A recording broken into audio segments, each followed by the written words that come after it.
हजुरले भर्खरै जुन भिडियो हेर्नुभयो त्यो भिडियो हजुरको फर युमा आकै हुनुपर्छ बिकज यो भिडियोजहरुमा अहिले 100 मिलियन प्लस भ्यूज गइरहेको छ र हजुरहरूले पनि सोचिरहनु भएको होला यो भिडियो कसरी बनाउने भनेर।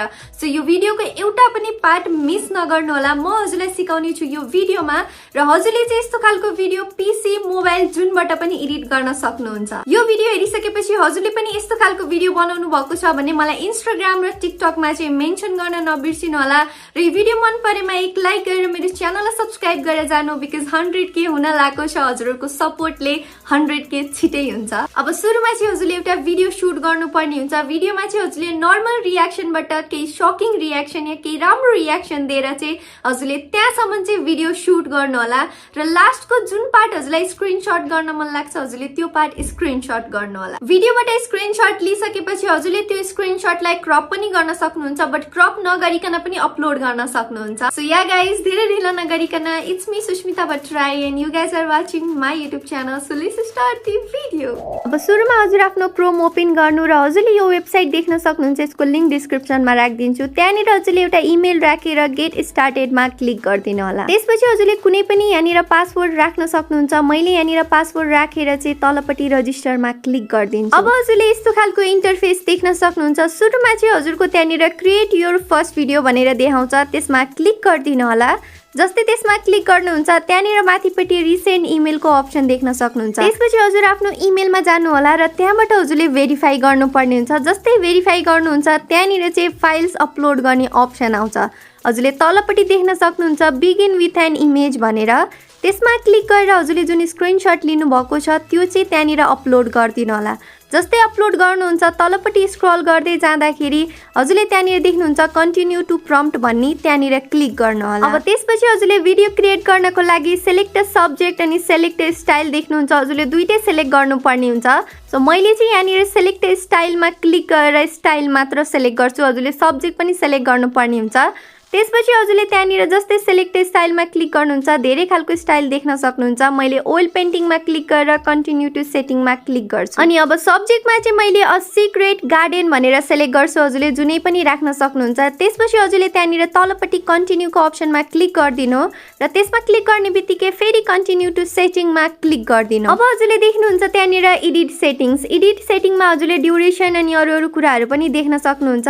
हजुरले त्यहाँनिर आफ्नो भिडियो अनुसारले चाहिँ एडजस्ट गर्न सक्नुहुन्छ। त्यहाँनिर ड्युरेसनहरू बढाउन सक्नुहुन्छ। मैले चाहिँ केही पनि गर्दिनँ। अब तलपट्टि जेनरेटमा क्लिक गरिदिन्छु र यो भिडियो जेनरेट हुनलाई धेरै टाइम लाग्छ। हजुरको आफ्नो भिडियोको हिसाबले ड्युरेसनको हिसाबले यसले टाइम लिन्छ र मेरो यहाँनिर भिडियो जेनरेट भइसकेको छ। हजुरले यहाँनिर देख्न सक्नुहुन्छ यसको रिजल्ट एकदम धेरै राम्रो छ।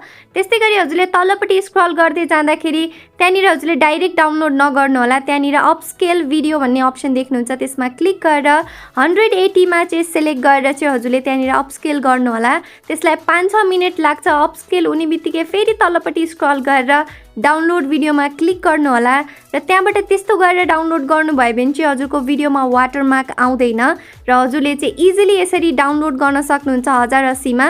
मैले यहाँनिर डाउनलोड गर्छु। यसले केही टाइम लिन्छ डाउनलोड हुनको लागि। भिडियो डाउनलोड भइसकेको छ र अब यो भिडियो मेरो ग्यालेरीमा सेभ भइसकेको छ। अब त्यसपछि यो भिडियोलाई चाहिँ मैले फेरि एडिट गर्छु। सो यसलाई एडिट गर्नको लागि मैले क्यापकट एप ओपन गर्छु। त्यहाँनिर न्यू प्रोजेक्टबाट मैले फर्स्टको भिडियोलाई सेलेक्ट गर्छु र त्यसपछि सेकेन्डमा हामीले एडिट गरेको भिडियोलाई सेलेक्ट गर्छु। अब मैले दुईटै भिडियोको चाहिँ अनवान्टेड पार्टलाई डिलिट गर्छु। फर्स्टमा मैले जुन आफ्नो नर्मल भिडियो सुट गरेको थिएँ त्यसको चाहिँ अनवान्टेड पार्टलाई चाहिँ मैले डिलिट गर्छु। अब त्यसपछि चाहिँ मैले सेकेन्ड भिडियोलाई सेलेक्ट गर्छु र त्यसको साइज मैले त्यहाँबाट एडजस्ट गर्छु। फर्स्ट भिडियोको साइज र सेकेन्ड भिडियोको साइज चाहिँ त्यहाँबाट एडजस्ट गर्ने बित्तिकै यसको रिजल्ट चाहिँ यस्तो हुन्छ र त्यहाँबाट मैले हल्का अनवान्टेड पार्टलाई डिलिट गर्दै हजुरले आफ्नो भिडियोमा आफ्नो हिसाबले एडिट गर्नु होला र हजुरको चाहिँ बीचमा चाहिँ हजुरले कुनै ट्रान्जिसन पनि राख्न सक्नुहुन्छ। ट्रान्जिसन इफेक्ट राख्न सक्नुहुन्छ। मैले यहाँनिर ग्रेडियन्ट वाइप भन्ने चाहिँ ट्रान्जिसन इफेक्ट राखेको छु हल्का राम्रो देखियोस् भनेर र हजुरहरूले पनि यसरी राखिसकेपछि आफ्नो भिडियोलाई त्यही अनुसार एडजस्ट गर्नु होला, साउन्ड राख्नु होला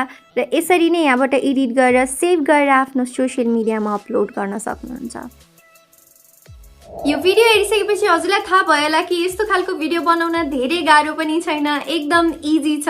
सो हजुरले चाहिँ यो वेबसाइट सो यो भिडियो हेरिसकेपछि हजुरलाई थाहा भयो होला कि यो भिडियो बनाउन धेरै गाह्रो छैन, एकदम इजी छ। हजुरले जस्ट एउटा फोटो अपलोड गर्ने बित्तिकै यस्तो खालको भिडियो बनेर आउँछ आफै, र हजुरले चाहिँ डिफ्रेन्ट स्टाइल आफै ट्राई गर्न सक्नुहुन्छ। सो मैले हजुरलाई चाहिँ यो देखाउनको लागि, ट्युटोरियल मात्र बनाउनको लागि भनेर मैले यसरी एडिट गरेर देखाएँ। मैले अरू स्टाइल पनि ट्राई गर्नेछु। सो आई होप हजुरलाई भिडियो मन पर्यो होला, र आउने दिनमा यस्तै खालको नयाँ ट्युटोरियल्सहरू हेर्नको लागि मेरो च्यानल सब्स्क्राइब गरिदिनु। र अहिलेको लागि बाई गाइज।